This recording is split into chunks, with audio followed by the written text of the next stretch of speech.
শ্রীমদ্ ভগবদ গীতায় শ্রীধর স্বামীর সুবোধনী টিকায় আমরা সপ্তম অধ্যায়ের ২৬ নম্বর শ্লোক পর্যন্ত আগের দিন পড়েছি। আজকে আমরা ২৭ নম্বর শ্লোক থেকে শুরু করব। প্রথমে গীতা ধ্যানের মঙ্গলাচরণের শ্লোকটি আমরা পড়ে নিই।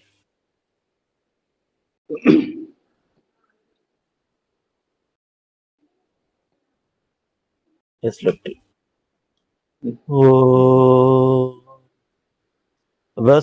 वसुदेवसुतं देवं कंसचाणूरमर्दनं देवकी परमानन्दं कृष्णं वन्दे जगद्गुरुम्।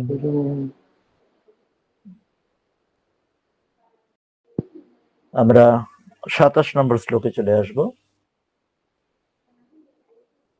এর আগের শ্লোক পর্যন্ত আমরা পড়েছি যে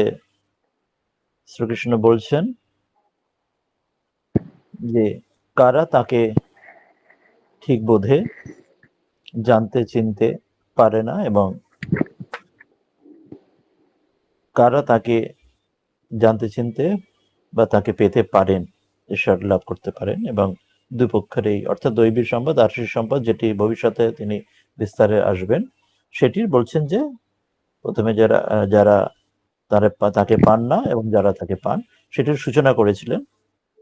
আর তারপর ২৬-এ বলেছিলেন যে তিনি সকলকে জানতে পারেন, ঈশ্বর সকলকে জানতে পারেন, কিন্তু ঈশ্বর যখন মনুষ্য রূপ ধারণ করেন সকলে তাকে জানতে চিনতে পারেন না যোগমায়ার দ্বারা ঢেকে রাখার জন্য। এরপর সেই বিষয়ে বলবেন যে কেন সবাই মোহগ্রস্ত হয়। সবাই মানে অনেকেই যারা ঈশ্বর লাভ করে তারা সেই মোহ থেকে মুক্ত হন, কিন্তু তার আগে প্রথম জেনারেলাইজ স্টেটমেন্টে বলবেন যে সকলে কেন মোহগ্রস্ত হয়। সেটি ২৭ নম্বর শ্লোকে আসছেন। এখানে বলবেন প্রথমে আপনি কো না জাননে কে হেতু কা কথন, কেন সবাই নিজেকে জানে না, অর্থাৎ নিজেকে জানে না মানে নিজেকে আত্ম যে সাক্ষাৎ করে না, আত্মজ্ঞান লাভ করে না। তো সেটি কেন বলছেন ৭ নম্বর অধ্যায়ের ২৭ নম্বর শ্লোক। ইচ্ছাদ্বেষ সমুত্থেন দ্বন্দ্ব মোহেন ভারত সর্বভূতানি সম্মোহম সর্গে ইয়ান্তি পরন্তপ। কি বলছেন না, ইচ্ছা দ্বেষ সমুত্থেন দ্বন্দ্ব মোহেন ভারত সর্বভূতানি সম্মোহম सर्गे यान्ति परंतप। क्योंकि কেন किस लिए ना, भारत हे भारत वंशी है अर्जुन, हे परंतप हे अर्जुन যে শক্তিশালী যে অর্জুন, স্বর্গে স্বর্গে অর্থাৎ যা কিছু সৃষ্টি হয় অর্থাৎ সংসার সংসার মে সংসারের মধ্যে জগতে ইচ্ছা দ্বেষ, ইচ্ছা যে ডিজায়ার কামনা বাসনা, দ্বেষ তার বিরুদ্ধে যেটি আমাদের অনুকূল সেখানে ইচ্ছা হয়, যা কিছু আমাদের অনুকূল যা কিছু প্রতিকূল সেখানে আমাদের দ্বেষ হয়, রিপালশন এনভি বিরুদ্ধতা আসে। তো সেখানে সমুত্থে না এর দ্বারা উৎপন্ন ইচ্ছা দ্বেষের উৎপন্ন কি না দ্বন্দ্ব মোহে না। গীতাতে আগে দ্বন্দ্বের কথা এসেছে দ্বিতীয় অধ্যায়। দ্বন্দ্ব অর্থাৎ দুটি বৈপরীত্য, যেমন সুখ দুঃখ আদি দ্বন্দ্বরূপ মোহ, द्वंद्वरूप मोह सुख दुख जो विपरीत शीत उष्ण ऐसे और भी आएंगे, धीरे धीरे आरो बोलबेन আমাদের টিকাতে। সর্বভূতানি সর্বভূত সকল ভূতগণ আর সকল প্রাণীগণ সকল জীব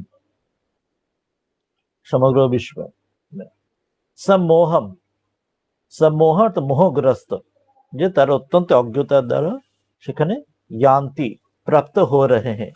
তারা সবাই মোহগ্রস্ত হয়ে তারা জানতে পারে না। কেন তারা বললেন ইচ্ছা দ্বেষের দ্বারা যে দ্বন্দ্ব সুখ দুঃখ ইত্যাদি যে বৈপরীত্যের যে মোহ, তার ফলে সর্বভূতানি সমগ্র প্রাণী সমগ্র জীব জগৎ সকলেই মোহগ্রস্ত হয়ে গিয়ে নিজেকে স্বরূপকে সে আর জানতে পারে না। সেই জন্য তারা আটকে থাকে বা তারা নিজের স্বরূপ বা ঈশ্বর লাভ তারা করতে পারে না বেশিরভাগ মানুষ। সেটি এবার বিস্তারে আসবেন 27 নম্বর শ্লোকে এখানে শ্রীধর স্বামী তার টিকাতে, আমরা টিকাটিতে আসবো।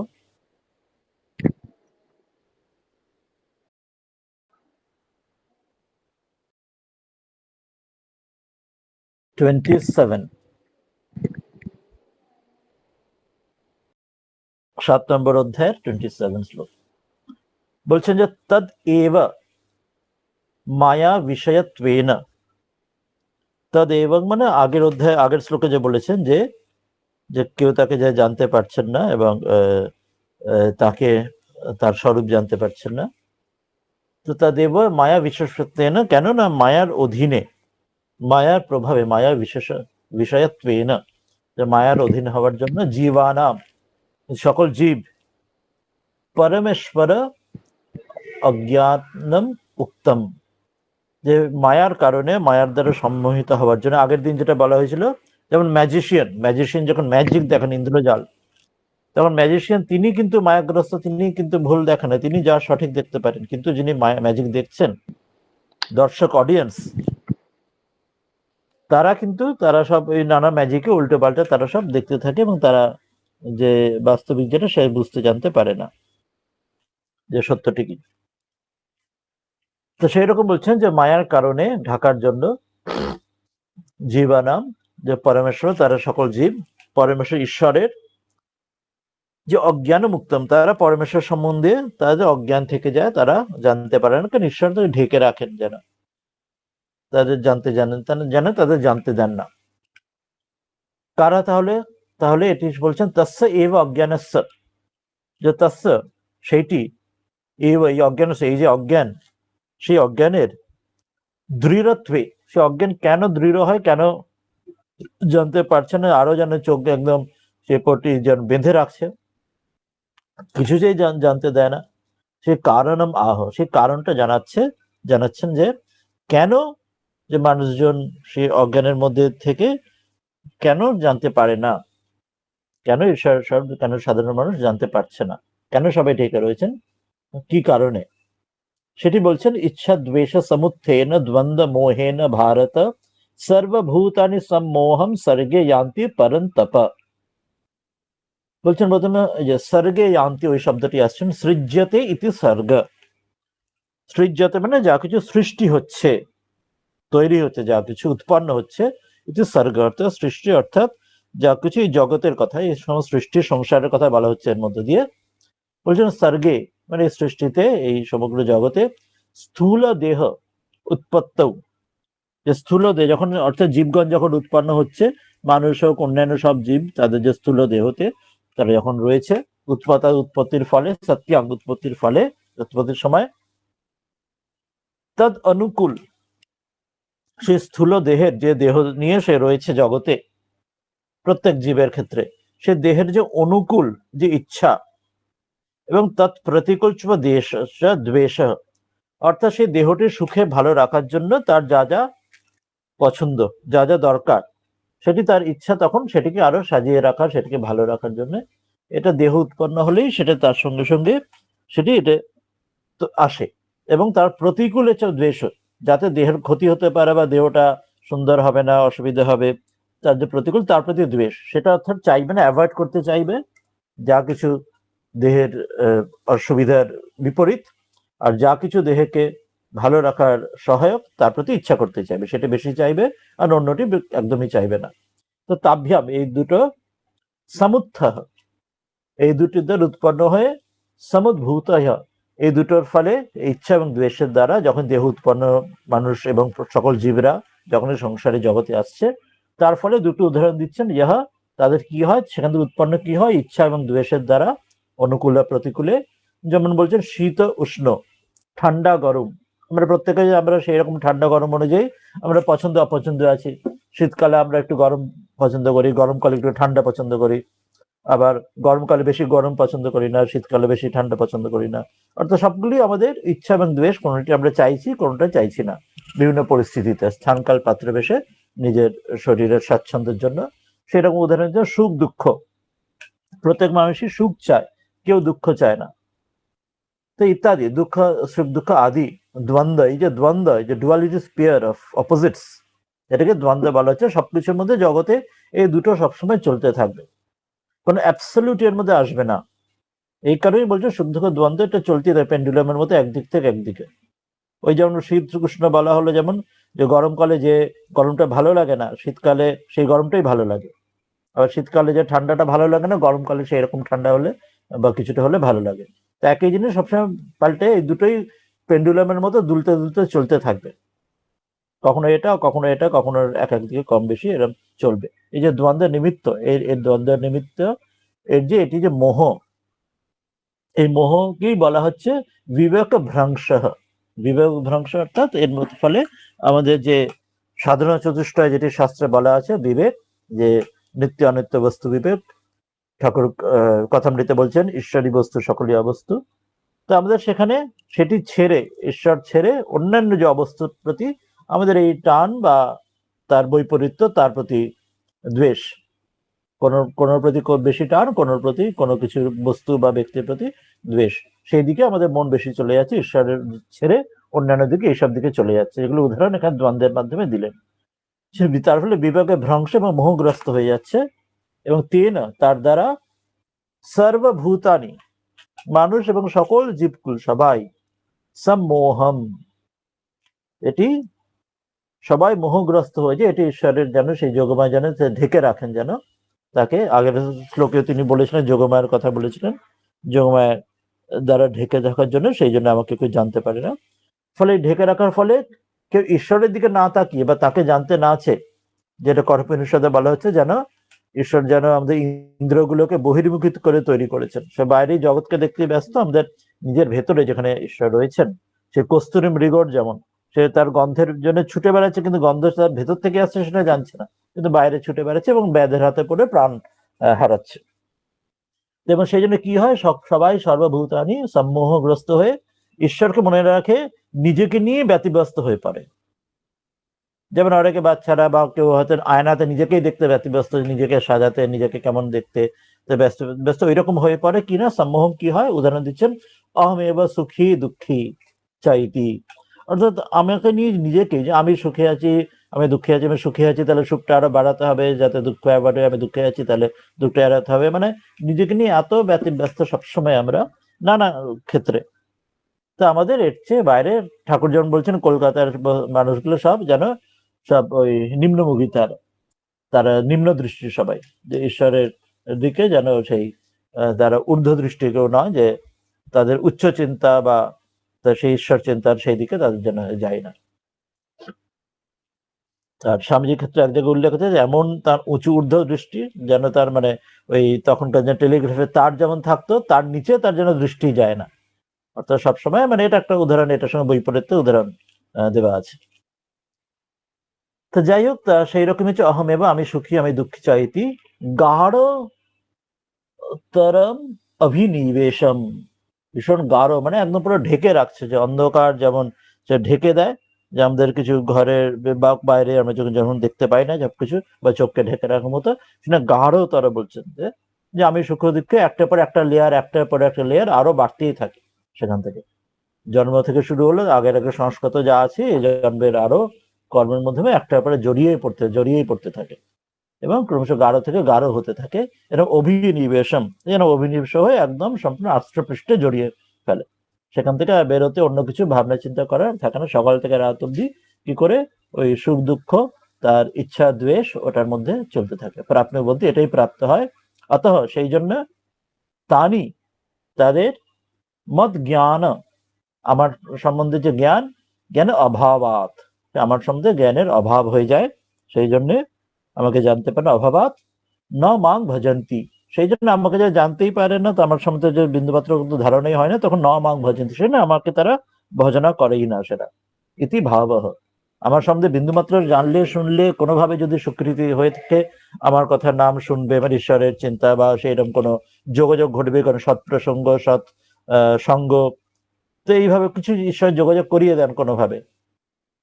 সে গুরু কৃপা যেভাবে একটা কোনোভাবে তার কাছে কোনোভাবে একটা অন্তত একটা শুরু হলে, তারপর ধীরে ধীরে ধীরে একটা বীজ পড়ার মতো, বীজ পড়লে বীজটা ধীরে ধীরে ধীরে অঙ্কুরিত হবে, ধীরে ধীরে বড় গাছ, বড় বৃক্ষ হয়ে উঠবে। তা কিন্তু এখানে এমন ভাবে স্পষ্ট ঢেকে আছে যে আমার সম্বন্ধে বিন্দুমাত্র সে জ্ঞান নেই, সেই জন্য তারা আমার সম্বন্ধে ভাবে না, চিন্তা করে না, তারা এই সংসার নিয়ে নিজের সুখ দুঃখ নিয়ে 24 ঘন্টা তারা মেতে থাকে, সেই জন্য আমাকে ভজনার সময় নিয়ে আমাকে ভাবেও না, আমাকে জানেও। এরপর বলছেন যে কুতঃ, তাহলে কেন, তারহি, তাহলে কেন, এটা তো বললেন, তো সবার ক্ষেত্রে বললেন, কিন্তু কি বলছেন কেন, তাহলে কে চেনা, কেউ কেউ ত্বম ভজন্ত দৃশ্যন্তে তত্রাহ, বলছেন কিন্তু তাহলেও জগতে প্রত্যেক মানুষ তো, যেটা বললেন আগেরটা ঠিক বলে, সবার ইচ্ছা, সবাই এই স্থূল দেহ নিয়ে আছে, সবার ইচ্ছা দ্বেষ সবারই আছে, মানুষের মধ্যে শরীর রয়েছে, শরীরের সুখ দুঃখ থাকে, শীত গরম ঠান্ডা গরম লাগে সবার, কিন্তু 100% মানুষের যে তোমাকে ভজনা করে না, তাও তো দেখছি না। অল্প কিছু মানুষ তো আমরা দেখি, সে গৃহস্থ হোক সাধু হোক, আমরা দেখি কুতস্তারি, কেন তাহলে কে জানে, কোনো লোক তো দেখি তোমাকে ভজনা তো করে, তো দেখি আমরা মহাপুরুষদের দেখি, আর সাধু সন্ত আরো অনেক গৃহস্থ অনেক দৃষ্টান্ত, এমন তো দেখা তো যায়। এমন নয় যে 100% কেউ তোমার জগতে ভজনা করছে না, এরম তো নয়, দু একজনকে তো অন্তত কিছু দেখি, তত্রা, সেটা কারণটা বলবেন যে কেন, যে আগেরটা জেনারেলিস্ট স্টেটমেন্ট দিলেন যে আমাকে ভজনা করতে পারে না, নিজের ইচ্ছা দ্বেষ এসব মেতে গিয়ে, তাহলে দু চারজন হলেও তারা কি করে করতে পারে, তাদের স্পেশালিটি কি, এটা বলার এই কারণে যে তিনি আগে ওইটা বললেন যে সমস্যাটা কোথায়, তার মধ্যে প্লাস পয়েন্টটা কোথায়, এটা এই শ্লোকে বলবেন, যাতে আমরা সেই প্লাস পয়েন্টটা, আমরা সেটা পাকড়ে সেটা ধরে নিতে আমরা সেই পথে যেতে পারি। সেই জন্য বলবেন এই শ্লোকে 28 নম্বরে, আপনি কো ভজনে ওয়ালে ভক্তকে লক্ষণ, যে ঈশ্বরকে যারা ভজন করেন তেমন যে ভক্ত তাদের লক্ষণ। আগের শ্লোকে বললেন যে ভজন যারা করে না তারা কেন করে না সেটা বললেন, ইচ্ছা দ্বেষ মোহগ্রস্ত হয়ে। এবার উল্টোটা বলছেন, তাহলে কারা করে এবং কি করে করে, কেন করতে পারে, যাতে আমরা সেই পথের দিকে অগ্রসর হতে পারি। বলছেন 28 নম্বর শ্লোকে, ইয়েষাম ত্বন্ত গতম পাপম জনানাম পুণ্য কর্মণাম ते द्वंद्व मोह निर्मुक्ता ভজন্তে মাং দৃঢ়ব্রতাহ। বলছেন ये शाम तु अंतगतम पापम जनानाम पुण्य कर्मणाम ते द्वंद्व मोह निर्मुक्ताः ভজন্তে মাম দৃঢ়ব্রতাহ। কি অর্থ বলছেন, বলছেন তু, কিন্তু, এবার সে উল্টোটা বলছেন, মানে উল্টোটা মানে অপর ব্যক্তিরা। আগের শ্লোকে জেনারেলিস্ট বললেন যে আমাকে কেন ভজনা করেন, ইচ্ছা দ্বেষ তাদের দ্বন্দ্বে ডুবে গিয়ে, কিন্তু কিছু পার্থক্য আছে, কিছু বিশেষ কিছু এক্সেপশন আছে, যেমন বলেন exception is the law proves the law, তো সেরকম কিছু এক্সেপশন আছে, সবাই কিন্তু নয়, দু চারজন কিন্তু তার বিশেষ আছে, তারা পরন্তু নিষ্কাম ভাবছে, নিষ্কাম ভাবে তু, কিন্তু পুণ্য কর্মণাম, পুণ্য কর্ম যারা, পুণ্য শুভ কর্ম শ্রেষ্ঠ কর্মকে আচরণ করনে वाले, ভালো কর্মের দ্বারা, ये सब যারা, জানানাম যে ব্যক্তিরা, যে সাধকেরা, যাদের পাপ, পাপ কি হয়েছে, অন্তগতম, পাপ অন্তগতম মানে পাপ দূর হয়ে গেছে, পুণ্যের দ্বারা পাপ দূর হয়েছে, অর্থাৎ তাদের সৎকর্মের দ্বারা, শুভ কর্মের দ্বারা অশুভ কর্মে যে পাপের সেগুলি নাশ হয়েছে, তাদের চিত্ত শুদ্ধি হয়েছে যাদের, তে তারা, ওয়ে দ্বন্দ্ব মোহ নির্মুক্তাহ, আগের শ্লোকে বলেছিলেন তারা সব মোহে এসে যায়, দ্বন্দ্ব মোহে না বলেছিলেন এর আগের শ্লোকে, যে ইচ্ছা দ্বেষের দ্বারা সবাই সম্মোহন প্রাপ্তি হয়, সবাই আমি সুখী আমি দুঃখী হয়ে জগতে। আর এখানে তার উল্টো কয়েকজন আছেন, অল্প কয়েকজন হলেও, তারা কি হয়, সেই দ্বন্দ্ব মোহ থেকে নির্মুক্ত হয়, সেই দ্বন্দ্বমোহ, ইচ্ছা দ্বেষের দ্বন্দ্ব মোহ থেকে মুক্ত হয়ে গেছেন, বা মুক্ত হওয়ার চেষ্টা করছেন, বা মুক্ত হচ্ছেন তার ঈশ্বরের কৃপায়। এবং তারা কিরকম না, তারা দৃঢ় ব্রতাহ, তারা অত্যন্ত দৃঢ়তা, স্বামীজি বলছেন perseverance, purity patience and perseverance, bulldog tenacity, এটাই সে দৃঢ়ব্রতা। ঠাকুর বলছেন শ্রীরামকৃষ্ণ কথামৃতে, খানদানি চাষি, সেই তার চাষের যদি কোনো রকম সেই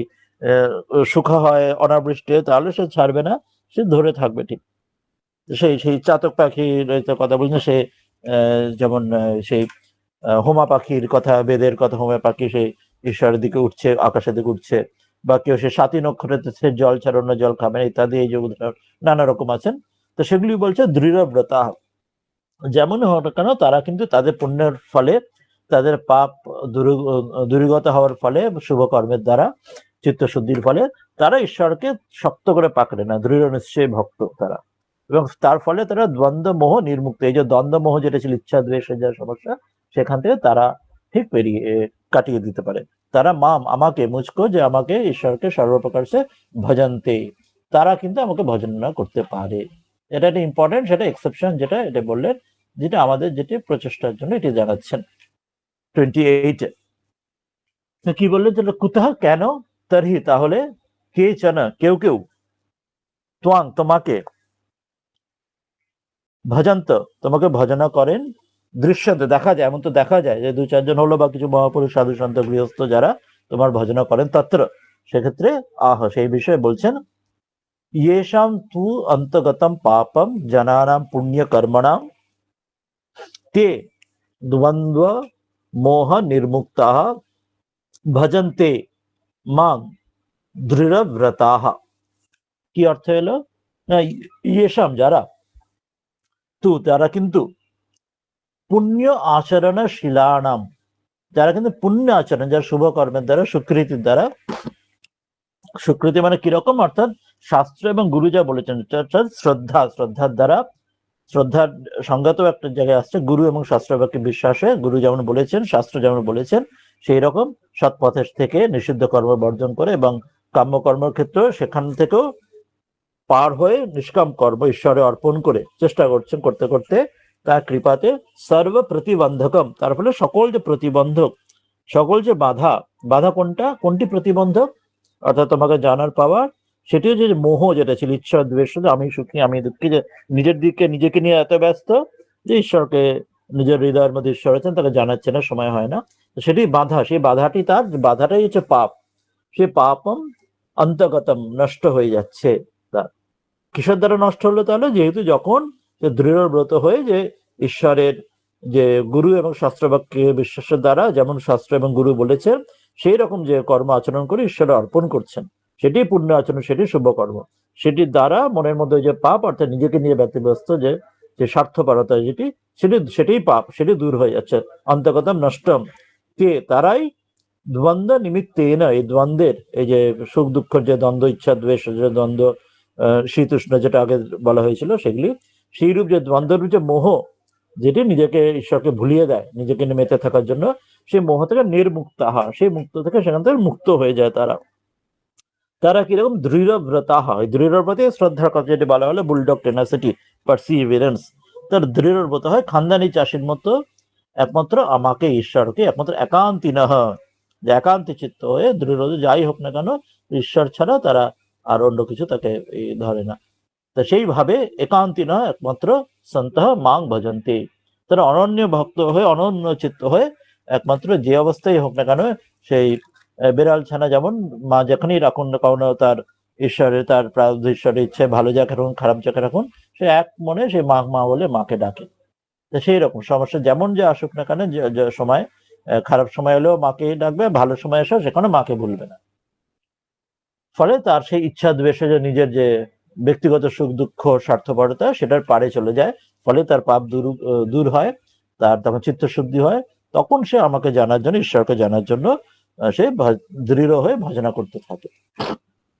এর ফলে কি হয়, যখন সে এইভাবে সাধনা করে এমন জীবন শুরু করে দৈবী সম্পদের মধ্যে, তার ফলের দিকটা বলছেন, তার রেজাল্ট কি হয় পরের শ্লোকে বলবেন, এবং এইভাবে মাম ভজন্তে, আমাকে এইভাবে ভজনা করতে করতে, ঈশ্বরকে ভজনা করতে করতে, তে তারা, সর্বম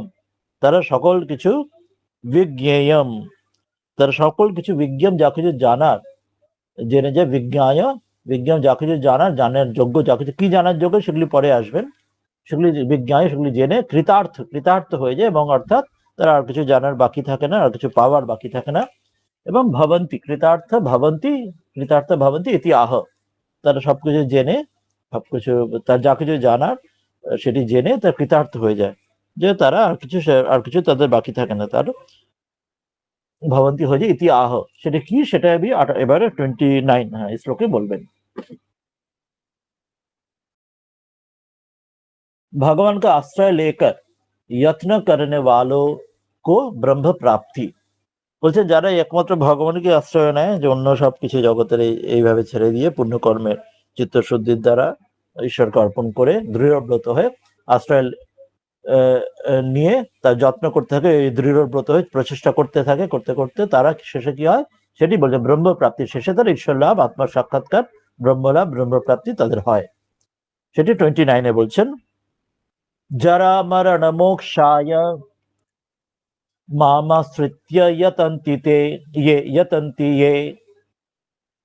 ते ब्रह्म तद्विदु कृत्स्नम् अध्यात्मम कर्म चाखिलम। বলছেন যে যারা মরণ মোক্ষায় মাম আশ্রিত্য यतन्ति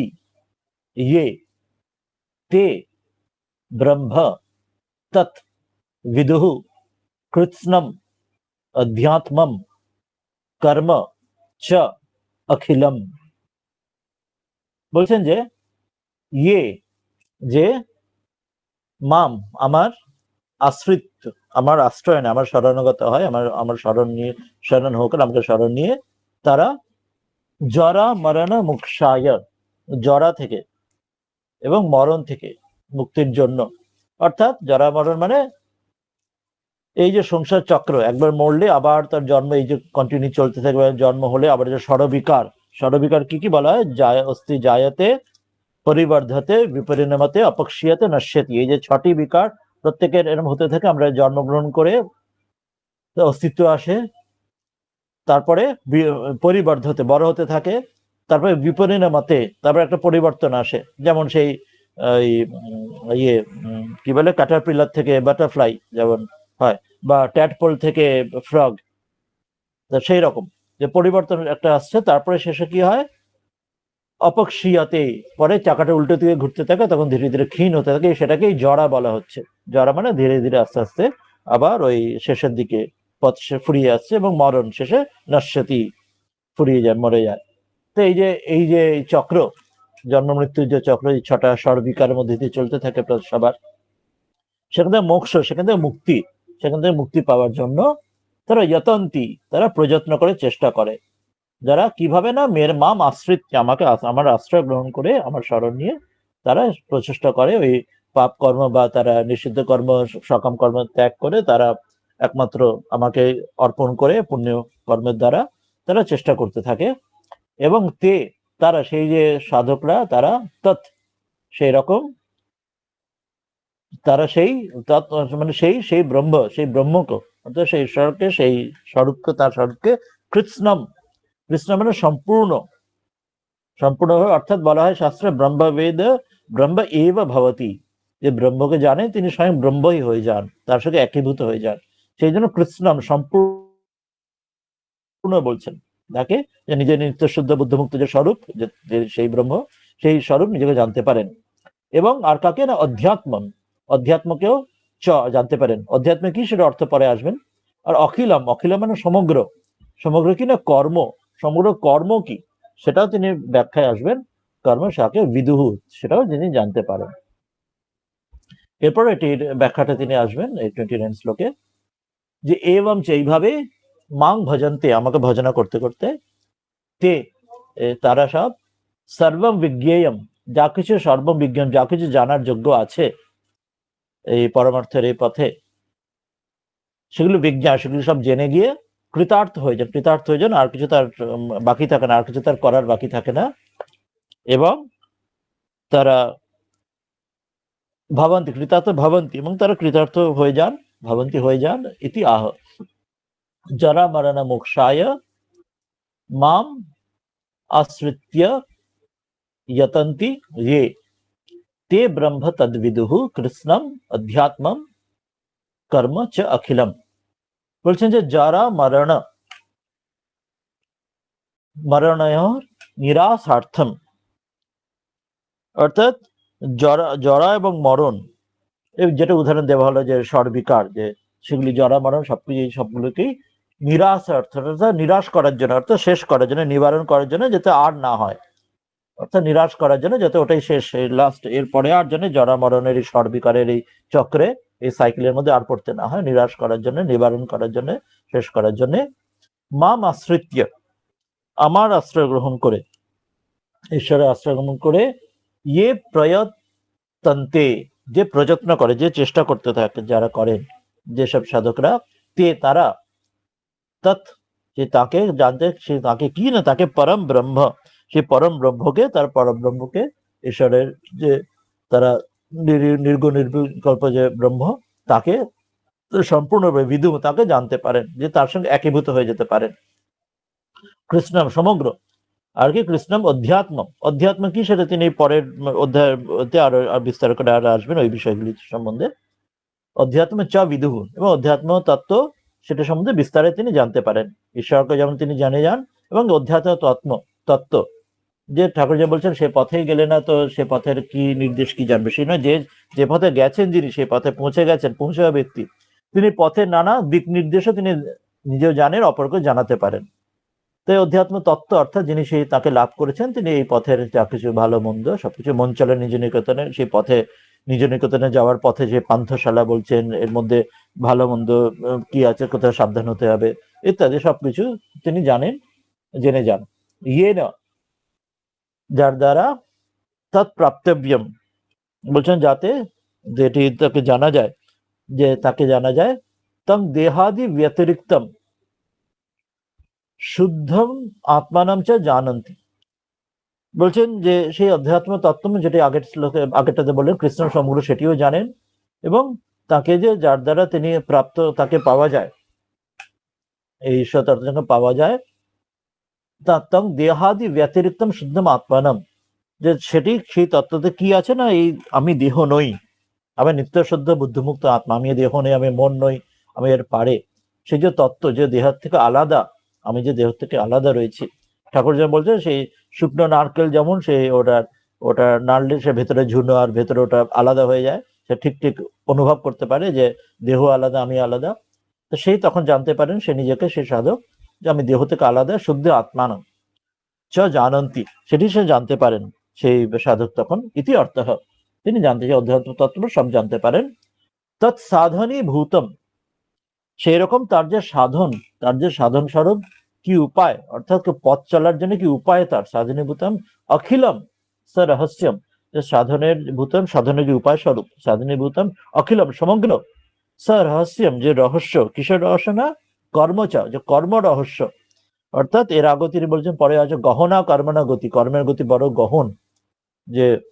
কর্ম বিকর্ম অকর্মশীল জানা দরকার, বোঝা দরকার, আগেও এসছেন, পরেও আসবেন, যে গীতার শেষ অধ্যায়ে আসবেন, ইষ্ট অনিষ্ট মিশ্র নানা রকম কর্মর কথা।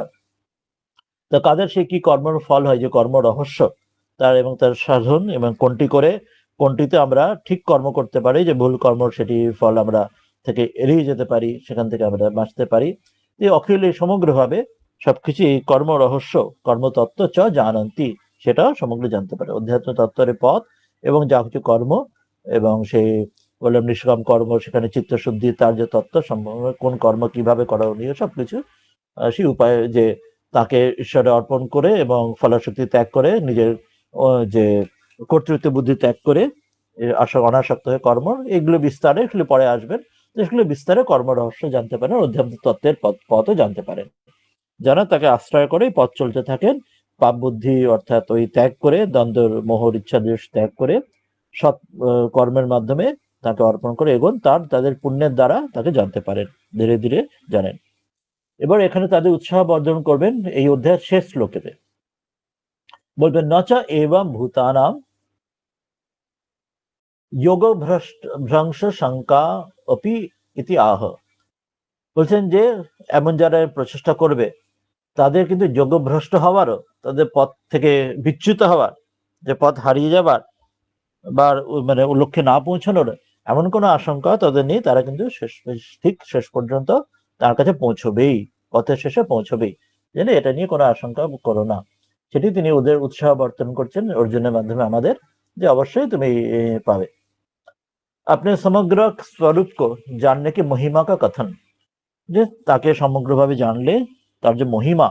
যে ব্রহ্মবিদ অর্থাৎ ঈশ্বর লাভ, ঈশ্বর জানা ব্যক্তির যে কি মহিমা, সেই তার মহিমার কথা এবার বলছেন, প্রশংসা করে আমাদের জানাচ্ছেন, আমাদের যাতে উৎসাহ বর্ধন করছেন। সাধিভূতাধিদৈবং মাম সাধি যজ্ঞম চ ये विदुः प्रयाण काले पिच मा ते विदुर्युक्त चेतसः বলছেন সাধিভূতাধিদৈবম স অধিভূত অধিদৈবম মাম সাধি যজ্ঞম স অধিযজ্ঞম চ ये विदुः प्रयाण काले अपि च माम ते विदुः युक्त चेतसः বলছেন যে কি যে পুরুষ যে সাধক ব্যক্তি সাধি ভূতা সাধিভূত স অধিভূত অধিদৈবম যে অধিভূত এবং অধিদৈব এটার অর্থ পরে আমরা দেখব অধিভূত এবং অধিদৈবকে সহিত স অধিভূত এবং স অধিদৈবম তো সহিত তার সঙ্গে চ এবং কি স অধিযজ্ঞম স অধিযজ্ঞকে সহিত এর সঙ্গে এই তিনটি তাহলে অধিভূত অধিদৈব এবং অধিযজ্ঞ এগুলোর সঙ্গে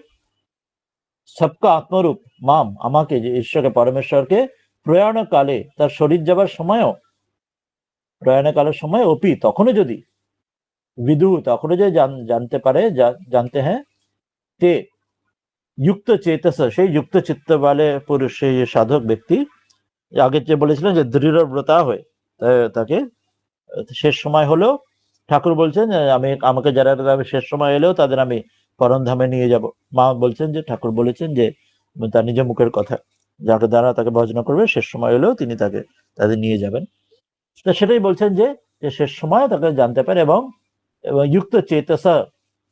সেই সব শিলা একলার মতো সেই একই তিনিও তাই বলছেন যুক্ত চেতস যুক্ত চিত্ত বলে পুরুষ যে সাধক ব্যক্তি যে অর্থাৎ যুক্ত চিত্ত মানে পরমেশ্বরে যার ইষ্টতে যার সম্পূর্ণ মন অরণ্য হয়ে তাতে নিবিষ্ট সে মা আমাকে পরমেশ্বরকে ঈশ্বরকে চা বিদুহু আমাকেও জানতে পারে তাকে জানতে পারে মানে তার সঙ্গে প্রাপ্ত হয়ে যায় তার সঙ্গে একীভূত হয়ে যায় এটি দিয়ে এই অধ্যায়টি শেষ হচ্ছে 30 নম্বর শ্লোকের মাধ্যমে বলছেন নচ এবং ভূতানাম যে এই আমার যারা এই সাধক যারা এমন যে সাধকরা তারা যোগভ্রংশ তাদের যোগভ্রষ্ট হবার শঙ্কা অপি ইতিহাহ যে কোন রকম আশঙ্কা তাদের নেই তারা যোগভ্রষ্ট হয় না তারা পথ থেকে বিচ্যুত হয়ে কখনোই তারা নষ্ট হয় না সাধিভূতাধিদৈবং মাং সাধি যজ্ঞম চ ये विदुः प्रयाण काले पिच मांग ते विदुर्युक्त चेतसः কি বলছেন অধিভূতাদি শব্দানাম অর্থ এই যে অধিভূত অধিযজ্ঞ তারপরে অধিদৈব এসব বিষয়গুলি নাম অর্থম ভগবান এব ভগবান নিজেই অনন্তর অধ্যায় অনন্তর অধ্যায় মানে পরের অধ্যায় এর যে পরের অধ্যায়তে তিনি নিজেই ব্যাখ্যাস্যতি তিনি যে ব্যাখ্যা করবেন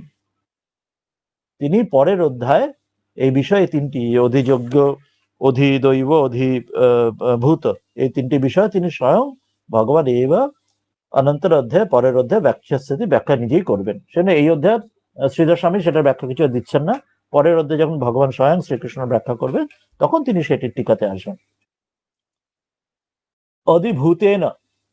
অধিদৈবেন চ সহ অধিযজ্ঞেন এই তিনটি বিষয় অধিভূত অধিদৈব এবং অধিযজ্ঞ এই তিনটি বিষয় চ সহিতম এই তিনটের সঙ্গে সহিত এর সঙ্গে ইয়ে মাং জানন্তি যে তিনটের সঙ্গে আমাকে জানতে পারে ঈশ্বরকে জানতে পারেন তে যুক্ত চেতসহ সেই যুক্ত চিত্ত যে ঈশ্বরের সম্পূর্ণ যুক্ত চিত্ত হয়ে সে কি হয়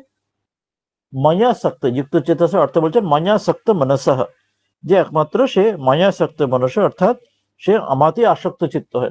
আমি ছাড়া সে ওই ইচ্ছা দ্বেষ যে আগে বলা হয়েছিল দ্বন্দ্বমোহ অন্য কিছু সে আসক্ত হয় না একমাত্র আমাতেই তার আসক্তি সে খানদানি চাষির মতো তার ভাব সে ময়াসক্ত মনস তার মন শুধু আমাতেই তার নিবিষ্ট আসক্ত হয়ে প্রয়াণ কালে অপি শেষ সময় ওই জন্য গীতা তো আগেও বলা আছে যে অন্তকালে শেষ সময় যে চিন্তা হবে সেই অনুযায়ী তার পরবর্তী তার গতি হবে তাই জন্য প্রয়াণকালের সময় যদি তার অন্তত হতে পারে তাকে আমাকে আসক্ত হয়ে আমাকে মন নিবিষ্ট করে অপি অর্থাৎ মরণের সময় অপি তার শরীর যাওয়ার সময় মারা যাওয়ার সময় অপি তখনও সে তাহলেও মাং বিদুর, তখন সে আমাকে জানতে পারে। এবং নাতু তদাপি, এবং তখন সে আমাকে জানার ফলে সে তখনও কোনোভাবে নাতু তদাপি, তখন বিন্দুমাত্র সে ব্যাকুল ভূয়, সে বিন্দুমাত্র ব্যাকুল হয় না। কেন না, কিসের জন্য ব্যাকুল না, সে মরণের সময় যে মরণের জন্য যে ব্যাকুলতা আসে যাবে কি হবে বা ইত্যাদি, যে ব্যাকুলতা, সে কোন রকম ব্যাকুলতা তার আসে না, অর্থাৎ আমাকে ভুলে যায় না, ব্যাকুল হয়ে যায় আমাকে ভুলে যাবে, ঈশ্বরকে বিস্মরণ হয়ে যাবে এমন হয় না, ঈশ্বরকে ঠিক স্মরণে থাকে। মাং বিস্মরন্তি, ওই জন্য মাং বিস্মরন্তি, আমাকে তার কখনো তার বিস্মরণ হয় না। ওই জন্য নতু তদাপি ব্যাকুল ভূয় মাং বিস্মরন্তি, আমাকে কোনোভাবেই সে ভুলে যায় না, ব্যাকুল হয়ে বিন্দুমাত্র ভোলে না, আমাকে ঠিক তার মনে থাকে। অতঃ সেই জন্যে মদ ভক্তানাম, আমার যে ভক্তের, না যোগভ্রংশ, কখনো যোগভ্রষ্ট হয়ে সে পথ থেকে হারিয়ে কখনো সে নষ্ট হয় না। না যোগভ্রংশ যোগভ্রষ্টের শঙ্কা ইতি অর্থ, যোগভ্রষ্টের কোনো শঙ্কা, কোনো ভয় মাত্র নেই। আমার যার ভক্ত তারা কখনো হারিয়ে যাবে না। এটি তিনি খুব বড় একটা আমাদের উৎসাহ বর্ধন করে আমাদের একটা বড় আশ্বাস বাণী তিনি দিয়ে দিলেন। এটি দ্বারা এই অধ্যায়টি শেষ হচ্ছে। ওম তৎসদিতি শ্রীমদ ভগবদ গীতাসু, যে ভগবদ গীতার মধ্যে ওম তৎসৎ, ভগবানের নামে। ওম তৎসৎ বিষয়টি পরের অধ্যায় বিস্তারে অর্থে আসবেন। ভগবদ গীতার মধ্যে ওই যেটি উপনিষদের সার, যেখানে উপনিষদ সু ব্রহ্মবিদ্যাম, যখন ব্রহ্মবিদ্যা দেওয়া রয়েছে, যেটি যোগশাস্ত্র বটে। যোগশাস্ত্র শ্রীকৃষ্ণ অর্জুনের সংবাদে, গুরু শিষ্য সংবাদে, এই যে জ্ঞান এবং বিজ্ঞান যোগ, জ্ঞান এবং বিজ্ঞান যোগ নামে যে সপ্তম অধ্যায় এটি শেষ হলো।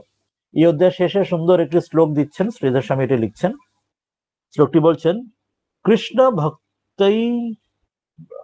ভক্তৈরয়ত্নেন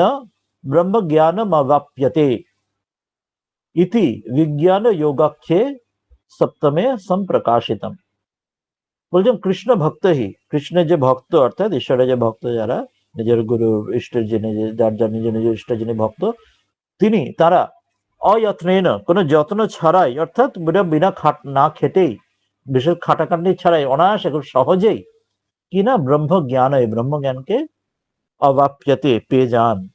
অর্থাৎ ঈশ্বরের যদি ওই অনন্য ভক্তি যদি তার প্রতি ভালোবাসা এসে যায়, তাহলে তাকে বিশেষ অনেক কিছু খাটাখাটনি তাকে করতে হবে না। তাকে ঠাকুর বলছেন যে আমার যারা অন্তরণ, তাকে শুধু আমি কে, তারা কে, আর আমার সঙ্গে কি সম্বন্ধ, এটি মনে রাখলেই হবে। তার ওই জন্য খুব সহজেই তারা যেন আমাকে পেয়ে যান। ইতি বিজ্ঞান যোগাক্ষে, এটি হচ্ছে বিজ্ঞান যোগাক্ষ, মানে জ্ঞান বিজ্ঞান যোগে যে অধ্যায়ের নাম, বিজ্ঞান যোগ নামে সপ্তমে মানে সপ্তম অধ্যায়, संप्रकाशितम, सप्तम अध्याय তিনি প্রকাশ করলেন। श्री कृष्ण के भक्त को बिना प्रयास से ही ब्रह्म ज्ञान प्राप्त हो जाता है। यह बात विज्ञान योग, ज्ञान विभाग, ज्ञान विज्ञान योग नामक 7वें अध्याय में 7 নম্বর অধ্যায় ভলি ভাতি সম্প্রকাশিত, মানে খুব ভালোভাবে তিনি সেটি জানিয়ে দিলেন। এবার ওই বিষয়গুলি, তিনটি বিষয়, অধিযোগ্য, অধিদৈব, অধিভূত, এটা তিনি পরের অধ্যায় অষ্টম অধ্যায়ে আসবেন। তৃতীয় শ্রীমদ ভগবদ গীতা, ভগবদ গীতার মধ্যে গীতা শ্রীধর স্বামী বিরচিতায়াম, শ্রীধর স্বামীর রচিত শুভধিন্যাম, শুভধিনী, যেটা খুব সহজে বোধগ্রস্ত করা যায়, বোঝা যায়, টিকায়, আমি যে টিকা, শুভধিনী টিকায়, জ্ঞান বিজ্ঞানে যোগ, জ্ঞান বিজ্ঞান নামে যোগ নাম সপ্তম অধ্যায়, এই নামে যে সপ্তম অধ্যায় শেষ হলো ভগবদ গীতা শ্রীমদ শ্রীধর স্বামী টিকায়, শুভধিনী টিকার অনুবাদে, ভাষার অনুবাদের শেষ হলো। তাহলে আজকে আমরা সপ্তম অধ্যায় আমরা সম্পূর্ণ করলাম। পরের দিন আমরা অষ্টম অধ্যায় শুরু করব। আজকে যদি কারোর কোনো আলোচনা প্রসঙ্গ বলার থাকে, আমরা এতদিন যেগুলো পড়লাম 7টি অধ্যায় অবধি পড়েছি, কেউ যে আগের অধ্যায়গুলি সম্বন্ধে বা কিছু, অনেকে রয়েছেন কেউ যদি নিজের বা কি পড়েছেন বুঝেছেন বা নিজের বলুন। হ্যাঁ বলুন। মহারাজ, আমি মহুয়া ব্যানার্জি বলছি। আমি একটু লেটে জয়েন করেছি। আমি ওই 27 নম্বর শ্লোকটা আমি মানে ভালোভাবে শুনতে পারিনি, ওটা একটু একবার যদি বলেন। ইচ্ছা দেশ মুক্তি না। হ্যাঁ, প্রথম যে আজকে যে প্রথম শ্লোক পড়া হলো, যে আপনাকে না জাননে হেতু কা কথন, যে বেশিরভাগ মানুষ কেন ঈশ্বরকে জানতে পারেন না। পরের শ্লোকগুলিতে বলেছিলেন যে ঈশ্বরকে জানতে পারেন যারা অল্প কয়েকজন, সেটি 28, 29, 30 বললেন। আর 27 বেশিরভাগ জানতে পারে না। এটি আমাদের সাবধানতার জন্য, আমরা যাতে বেশিরভাগ ওই পথে চলে গিয়ে ডুবে না যাই, আমরা বেশিরভাগ যেন ওই 27-এর মধ্যেই আশেপাশে ঘোরাফেরা করি। তো সেটা সাবধানতার জন্য এখানে বলছেন কেন আমরা ঈশ্বরকে ভুলে থাকি। বলছেন ইচ্ছা দ্বেষ সমুত্থেন দ্বন্দ্ব মোহেন ভারত সর্বভূতানি সম্মোহম স্বর্গে যান্তি পরন্তপে। এটা খুব জরুরি ওই জন্য যে আমরা এটা যেন সাবধান হই, কি কারণে আমরা ঈশ্বরকে ভুলে যাই। আমরা বলছেন হে ভারত, হে ভারতবংশী ওই পরন্তপে যে পরাক্রমশীল অর্জুন, স্বর্গে, স্বর্গে মানে যাকে সৃষ্টি হয়, মানে সংসারে জগতের মধ্যে ইচ্ছা দ্বেষ সমুত্থের, ইচ্ছা এবং দ্বেষের দ্বারা উৎপন্ন হয়। কি উৎপন্ন হয় সেটি বলছেন দ্বন্দ্ব মোহে না। দ্বন্দ্ব মোহ মানে এর আগেও গীতাতে 2য় অধ্যায় দ্বন্দ্ব মোহ, ফিয়ার অফ অপোজিট বলেছেন, সুখ দুঃখ শীত উষ্ণ ইত্যাদি। যা কিছু জীবনে এই যে বৈপরীত্যগুলি আমরা এটার মধ্যেই চলতে থাকে আমরা সারা জীবন আমাদের। তো সর্বভূতানি সকল প্রাণীগণ, মানুষ অন্যান্য জীবজন্তু সবাই সম্মোহগ্রস্ত হয়ে যায়। তারা সম্মোহগ্রস্ত হয়ে তারা অজ্ঞান হয়ে যায়, সেরকম থাকে। তো কেন সেটা শ্রীধর স্বামী টিকাতে বলেছিলেন, সেটা দেখলে আমরা দেখবো যে ব্যাখ্যাটা দিয়েছিলেন 27 নম্বরে। বলেছিলেন যে তদেব মায়া বিষয়ত্বেন, যে সকল মানুষ, যে সকল জীবজন্তু সকলেই যে তার ঈশ্বরের মায়ার দ্বারা, ঠাকুর বলছেন মায়া বিদ্যামায়া অবিদ্যামায়া, অবিদ্যামায়ার যেন তিনি বন্ধন করেন, আবার সেই বিদ্যামায়ার দ্বারা তিনি সেই বন্ধন খুলে দেন। অর্থাৎ একরূপে তিনি আমাদের মায়ার মধ্যে বন্ধনে রেখেছেন, যে অবিদ্যাময় যে মায়ার বন্ধন অধীনে রয়ে, এবার তাকে যখন প্রার্থনা করা হয় তিনি তখন সেই বন্ধন কেটে দেন। তা সেই অবিদ্যামায়ের বিষয়টি এখানে বোঝানো হচ্ছে,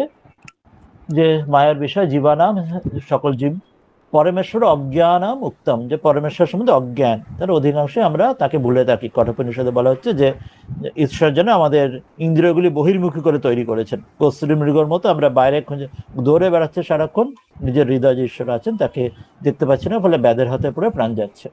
তো তস্যৈব অজ্ঞান, সেই অজ্ঞানের দৃঢ়ত্ব, কেন এই অজ্ঞান সবাই আমরা বেশিরভাগ মানুষই আমরা কেন এরকম দৃঢ় অজ্ঞানের মধ্যে চোখ সবার বাঁধা কেন, সেই কারণটা আমাদের বলছেন। ইচ্ছা দ্বেষ সমুত্থেন দ্বন্দ্ব মানে ভারত সর্বভূত সম্মোহ স্বর্গে যান্তি পরম। বলছে সৃজ্যতে ইতি স্বর্গ হয়, যা কিছু এই সৃজনশীল বা সৃষ্টি হয় এই সমগ্র সমগ্র জগৎ সংসার, সেখানে স্বর্গে আমাদের স্থূল দেহ, আমাদের যখন স্থূল দেহ আমরা প্রত্যেকে আমাদের একটা দেহের সঙ্গে আইডেন্টিফাই করি, আমি যে আমি এই বডি, আমি মানুষ, প্রত্যেক জীবজন্তুর আলাদা আলাদা নিজের স্থূল দেহের সঙ্গে রয়েছে, উৎপত্তির সঙ্গে সঙ্গেই সে দেহটাকে রক্ষার কার জন্য সত্যাম তদ অনুকূল ইচ্ছা তৎ প্রতিকূল দ্বেষ। প্রত্যেকে আমরা এই দেহর জন্য, সে দেহর জন্য আমরা এই খাওয়া দাওয়া আহার নিদ্রা মৈথুন থেকে শুরু করে প্রত্যেক মানুষের, যেমন সে বলছেন যে ওই বঙ্কিমচন্দ্রকে জিজ্ঞেস করছেন শ্রীরামকৃষ্ণ কথামৃতে যে কি মানুষের জীবের উদ্দেশ্য, তিনি ওই মজা করে ওইটাই বলছেন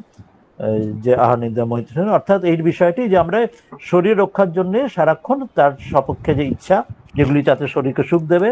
আর প্রতিকূলে দ্বেষ যেটি তাদের অসুবিধা হবে তার প্রতি দ্বেষ, এনভি, এবং এই নিয়ে অর্থাৎ নিজের সেলফিশনেস এর মধ্যে ত্যাভ্যম সমুত্থা, তার মধ্যে থেকেই আমরা সমুদ্ভূতা, আমরা সেখান থেকে উদ্ভূত, ইচ্ছা দ্বেষের উদ্ভূত। উদাহরণ দিয়েছেন শীত উষ্ণ সুখ দুঃখ দ্বন্দ্বাদি নিমিত্ত, ঠান্ডা গরম সুখ দুঃখ, মানে অর্থাৎ যা কিছু আমরা জগতে ওটা নিয়ে মেতে থাকি, সেটার সপক্ষের ইচ্ছা এবং বিপক্ষের তার দ্বেষ, রিপালশন। তো এই জন্য মোহ, তার মধ্যে মোহগ্রস্ত হয়ে যায়, মোহগ্রস্ত আমরা বিবেক ভ্রংশ হয়ে যায়, বিবেক থাকে না। সাধারণত যে বিবেক বলা হচ্ছে যে নিত্য অনিত্য বস্তু বিবেক বা ঈশ্বরী বস্তু আর সকল অবস্তু, ঠাকুর কথামৃতে শ্রীমাকে বলছেন, সেটি ভুলে যাই আমরা, অবস্তুটাই আমাদের কাছে জীবনের সবচেয়ে বড় বস্তু হয়ে দাঁড়ায়। ঈশ্বর বস্তু ঈশ্বরকে ভুলে গিয়ে আর সব অবস্তু নিয়ে মেতে থাকি আমরা, তাই না? তার ফলে সর্বভূতানি, তার দ্বারা সমগ্র ভূতানি সমগ্র জীব জগৎ সম্মোহম, মোহগ্রস্ত হয়ে গিয়ে এবা সম্মোহম অহম এবা সুখী দুঃখী, যে নিজেকে নিয়ে এত ব্যস্ত যে ঈশ্বরকে মনে থাকে না যে আমি সুখী আমি দুঃখী, যে আমি সুখী আছি আরো কি করে সুখ পাবো, আমি দুঃখী আছি দুঃখ থেকে কাটাবো, যে নিজেকে অর্থাৎ এমন নিজেকে 24 ঘন্টা নিজেকে নিয়ে এত মেতে রয়েছে, তার বাইরে এর পারে আর কিছু আর তার মনেই পড়ছে না, আর খেয়ালও হচ্ছে না এর চেয়ে উচ্চ কিছু, বা ভেতরে ঢুকে মন ভেতরে ঢুকছে না ঈশ্বরের দিকে। চাইতি কেমন না গাঢ়তরম অভিনিবেশ, গাঢ়তর, এটা আরো ঢাকতে পারে আর আরো ঢেকে যায়, এটা ক্রমশ বাড়তেই থাকে। ছোটবেলায় জন্মের সময় যা সংস্কার নিয়ে যা এসছে সেটা তো রয়েছেই, তারপর বড় হতে হতে এক একটা অভিনিবেশ তৈরি হয়, এক একটা উপাধি তৈরি হয়, আমি এই, আমার এটা পছন্দ, আমার ওটা পছন্দ, আমি এই করবো এই করবো করে। ছোটবেলায় যে বরং আগে সংস্কার তো যা ছিল, কিন্তু ছোটবেলায় যেটা স্বাভাবিক অন্তত স্বতঃস্ফূর্ত যা ছিল, স্বাভাবিক যদি পবিত্রতা একটা ছোট বাচ্চার যেটুকু সাধারণ যেটা থাকে সেটাও হারিয়ে যায়। অতীত সংস্কার তো যা ছিলই, তার সঙ্গে এই জন্ম আরো নতুন করে গাঢ়তর আরো খারাপ হয়ে আরো আরো বেঁধে রাখে, আশ্রপৃষ্ঠে জড়িয়ে বেঁধে রাখে, প্রাপ্নুবন্তী এমন বেঁধে রাখে। অথচ সেই জন্যে তানি মদ জ্ঞান অভাবাত, ফলে তারা আমার জ্ঞানের অভাব, আমার জ্ঞান পেতেই পারে না, আমার জ্ঞানকে জানতেই পারে না, তার ফলে অভাবাত ন মাং ভজন্তি, সেই জন্যে আমার কোনো হুঁশি, আমার কোনো হদিশই তারা খুঁজে পায় না। যে এর পারে যে আমি, ঠাকুর বলতেন সেই এত বড় সূর্য কিন্তু সামান্য একটা ছোট্ট ওই গামছা চোখের আড়ালে ধরলে, সামনে ধরলে অত বড় সূর্য ঢাকা পড়ে যায়, জানতেই পারে না সূর্য আছে। তো সেই রকম বলছে নমাং ভজন্তি, তারা আমাকে জানতেই পারে না, ঈশ্বরকে পরমেশ্বরকে জানতেই পারে না, সেই জন্য ইতি ভাববহ এটি বলা হচ্ছে। তো এটি ওই জন্য খুব ইম্পর্টেন্ট এই শ্লোকটি, যে আমরা এইসবের মতো মেতে থাকি জগতে, এটা থেকে সাবধান হওয়ার জন্য তিনি পথ দেখিয়ে দিয়ে আমাকে, আমাদের চোখে আঙুল দিয়ে দেখিয়ে মনে করিয়ে বুঝিয়ে দিচ্ছে। হ্যাঁ, তাহলে এটি বিষয় ছিল। আরো কেউ কিছু বলার বা বক্তব্য কেউ চাইলে?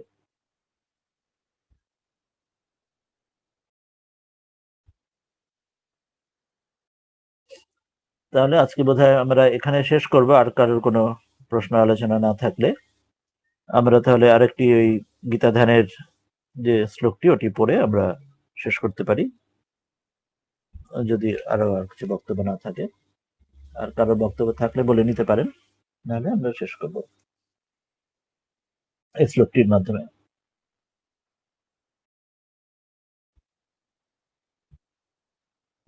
এই শ্লোকটি পড়ে শেষ করব। কেউ আর কিছু বলতে চাইবেন?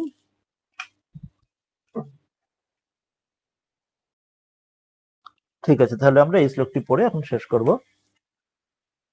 ও